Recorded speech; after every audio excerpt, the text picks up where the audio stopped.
Hey, how's it going, guys? This is Tom from UDS with another edition of the Quarantine Sessions, where I chat to people a lot cooler than myself in the wonderful land of lockdown. Now, my guest this week is a metal band who blend crushing riffs with soaring vocals, evoking the spirit of classic heavy metal while keeping one eye firmly on the future and pushing the boundaries of the genre.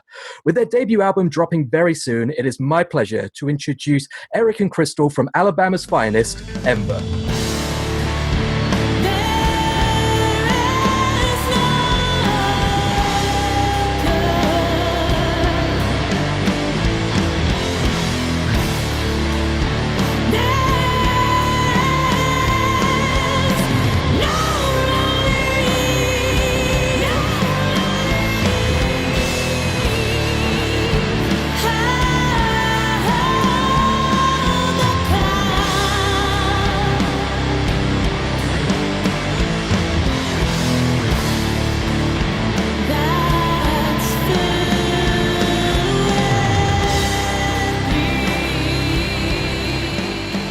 How you doing?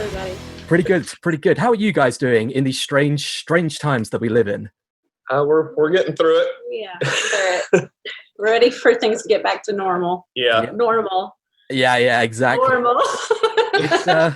It's weird how, we are living through history in so many different ways at the moment, and it's just It's a very strange time to be alive.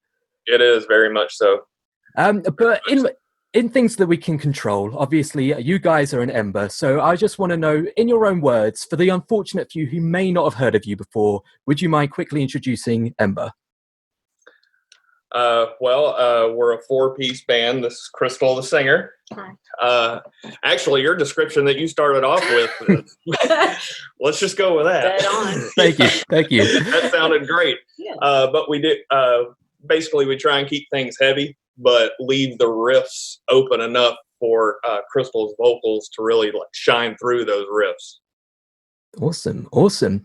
And obviously, we're all friends here. And so to get to know each other just that little bit better, I have to ask the hard-hitting questions. And that is, if each of you was a sandwich, what kind of sandwich would each of you be? Okay. I think I would be a banana nut bread, pastrami, and cottage cheese sandwich. Everything about that sounds amazing. That's a bitch head bird joke, but seriously, I probably would that way because it's weird, strange, and I'm a little weird, strange. It would be sweet, and I'm sweet. I think I'm sweet. You're pretty sweet. And then it's also disgusting. I'm not disgusting, but hey, nobody would eat me, and they'd probably You'd be safe. I'd be safe from being eaten up. I mean, I'm one of those people that likes pineapple on pizza, so I like all kinds of weird. I like weird that stuff. too. Yeah. So I'd try and relate it to my drumming style, I guess. I would say I am a grilled cheese. That's a solid choice. It's classic, right? It can be elaborated if you wanted it to, and it can be simple, and you can add certain ingredients and spice it up. But it's just a simple, classic sandwich. That's it. He's cheesy. And I'm cheesy. I got the dad humor. Yes, he does. We all could do with a little dad humor right now. And I like it because it means you've got that solid, robust base. But as you say, you've got all of that potential to elaborate and get it as fancy as you like. I love it. But at the time of recording, your debut album, 1823, is about a month away, dropping July 17th, if I remember correctly. What can people expect from this release? I'll let you go with that first. Well, I'd say on this one, it's hard hitting. We got some hooks. You're going to find yourself singing along and it kind of getting stuck in your head in a good way. I have already found that I love listening to it over and over and over again. Even like a few songs, I can't get past them. And then I get to my other song or our other songs and I'm like, oh yeah, these are great too. But it's definitely all of those things. Early EMBR used to tend to have like 9-minute songs. We've kind of put that to the wayside. Now we're just your normal 3 to 5 minute song. So a little bit more easy to take, even though back in the day, people said they gave us the compliment of saying the 9-minute song felt more like 4 minutes. So that was a compliment, I guess. But you got anything else to add? Yeah, probably. What was the original question? I lost it. Sorry. I took it. Just tell us a little bit, whatever you want to tell us about the album without giving away too many of the juicy details. Okay, so I would say that when you listen to it, you're going to know that we put a lot of thought and work into every single element that you hear. And I also think that people really enjoy the sound quality of it. Mm-hmm. Absolutely. Yeah, it was recorded by Matt Washburn in Dawsonville, Georgia, and he's worked with Royal Thunder and Mastodon and Artemis Pile Driver, and he's just a great sound engineer. Lead Belly Studios, and you can definitely hear it in this recording. Awesome. Great stuff. I mean, I've had the pleasure of having a sneak preview, and I can say it's one of my album of the year contenders so far. So I can't wait for everyone to... Absolutely. Yeah. Wow. Awesome. And you can PayPal me or Venmo that for that, that endorsement. I won't tell. I'm joking. So the story behind 1823, I was reading about it before we jumped on this call. It's incredible the how this title came about. Would you mind just sharing a little bit about the significance behind the number?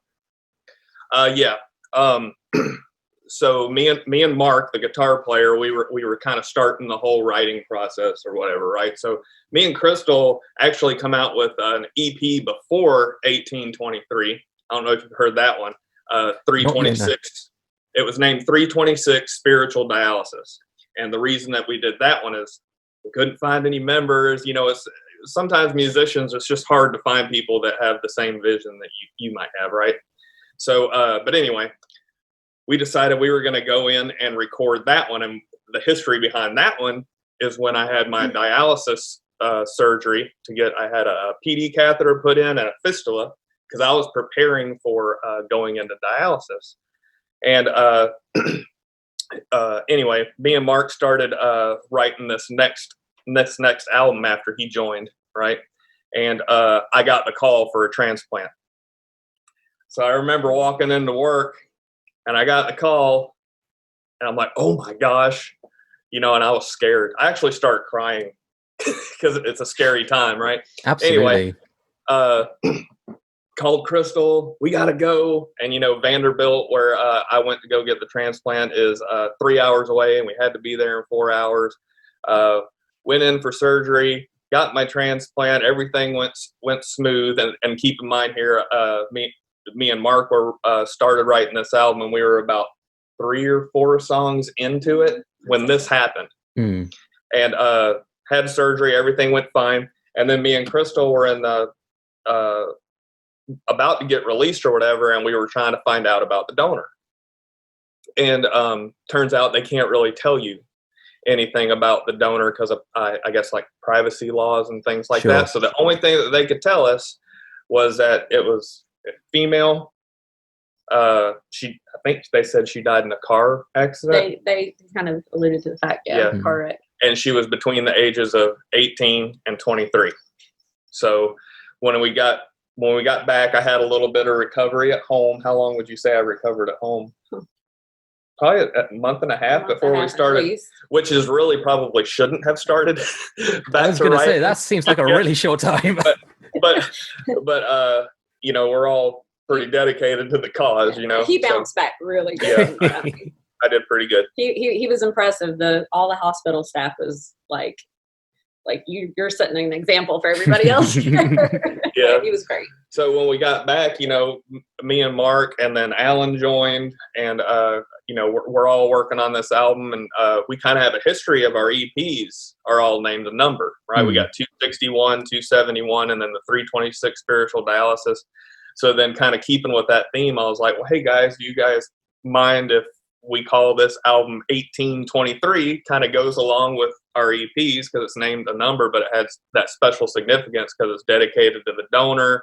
It's dedicated to the surgeons and nurses and everything at Vanderbilt Hospital in Nashville. So it just fit.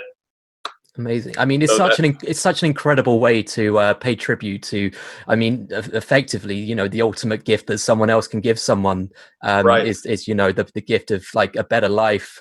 You know, and yeah, I mean, it blew me away. Obviously, it's a very sort of somber story, but it is also so uplifting and so life fulfilling as well. So yeah, Yes. I mean, I've never seen anything like it, and I just I wanted to bring attention to it as part of this chat. But Well, thank you. speaking of the album, are there any songs? Obviously, no one can tour at the moment, which sucks and everything. But is there any songs that you're particularly really looking forward to playing in front of a live crowd again? Oh, well, my favorite song is Prurient, and also Powder. Powder's really fun.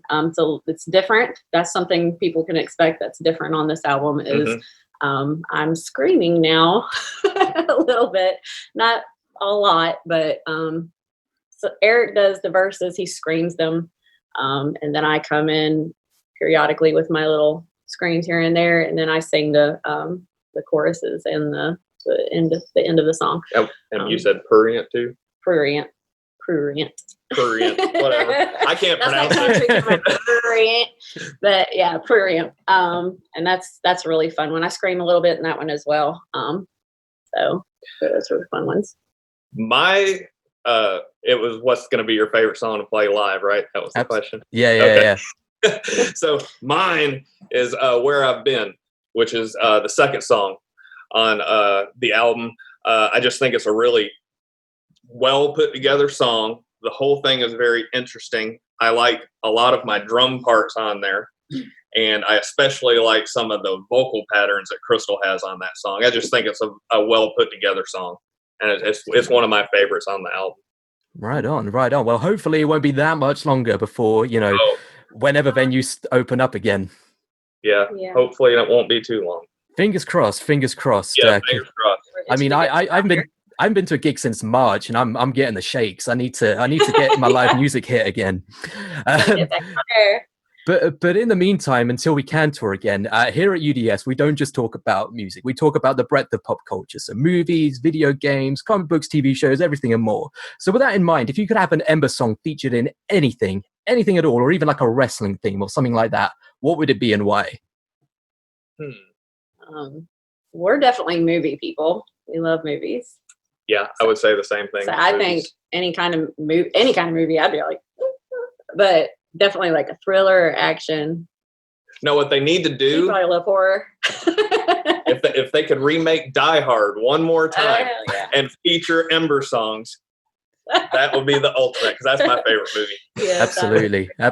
Where do you come down on the debate of whether because I don't know if this is such a big thing in the States as over here, but there's a massive debate. It happens every year as to whether Die Hard is a Christmas movie or not. Do you think? Definitely Christmas. Yeah, absolutely. It's a Christmas movie through and through. Without a doubt. People of culture, I see. So thank you for agreeing. Yeah. Definitely a Christmas movie. Yeah, 100%. I think every Christmas we watch. How many are there? There's 4 of them? No, there's 5 of them. Yeah, there's 5 now. Yeah, we watch all of them. I don't think I watched the last 2 as much as I watched the first 3. The first 3 are the ones that get the constant reach. That's it. But obviously, as I say, no one can really plan for the rest of 2020 with the way the world is at the moment. But the best you can, what does the rest of this year have in store for Ember? That is a tough one. That's a tough question. Because everything's so unpredictable, right? Absolutely. Well, I can tell you right now, we're working our butts off at making videos. Oh, definitely, yeah. So we actually had a plan. We were going to do a video for every song on the album. And we're 4 videos in. Of course, they're not all released yet, right? But we got more videos that we're going to do. I think Mark's going to help set up an acoustic set of some of our songs. Awesome. We're also thinking about, because we're not experts at this, right? But I know a lot of bands are doing the live streaming. Mm-hmm. Yep. But we got to figure out how to do that where it doesn't just sound like, oh, they filmed this on a phone. Yeah, we like keep sound well. Yeah. So and we're working on an EP that'll hopefully be released before the end of the year, and we've also started writing the next full length already. Wow. Now that's some forward thinking. We're very busy. Well, that's all you can do at the moment is just, try and keep as busy as possible because Right. there's not much else to do. But I mean, that is pretty much all I've got on my list of questions here. So the last question we always end our interviews with is, we are UDS, or Upside Down Shark. Don't ask me why we're Upside Down Shark. It's just the name that we thought up, and we're in too deep to change it now. But with that in mind, what would be your guys' favorite sharks? And they can be real, they can be from a movie, they can be fictional, but whatever you like, what would be your favorite shark? Hammerhead. Hey, where is it? There he is. Sort There he is. Glitching in and out of reality. You planned that. I know. It is probably my favorite shark, Hammerhead. So it can be a fictional shark, right? Absolutely. Jaws. Oh yeah, that's definitely That's another one of my favorite movies. Is Jaws. That's it. Icon. It's an absolute icon for sharks. Yes, definitely.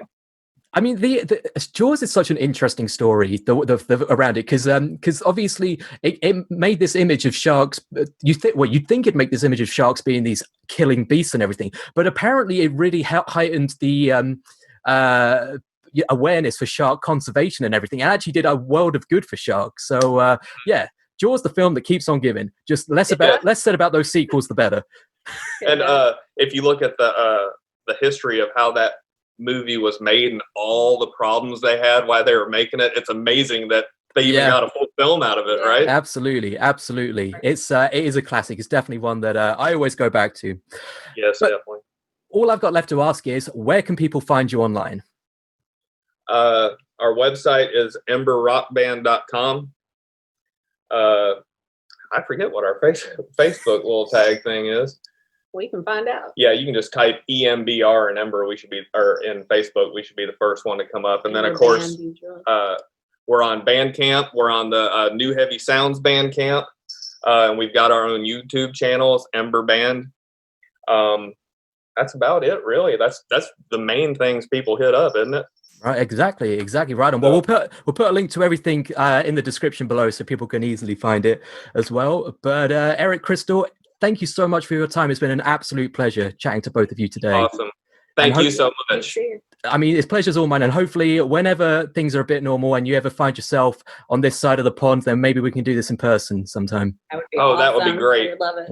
Awesome. And for anyone watching at home, make sure to pick up 1823 out July 17th. As I say, we'll put a link to everything you need to know in the description below. Hit subscribe for more interviews with creative folk from around the world, and we shall catch you next time.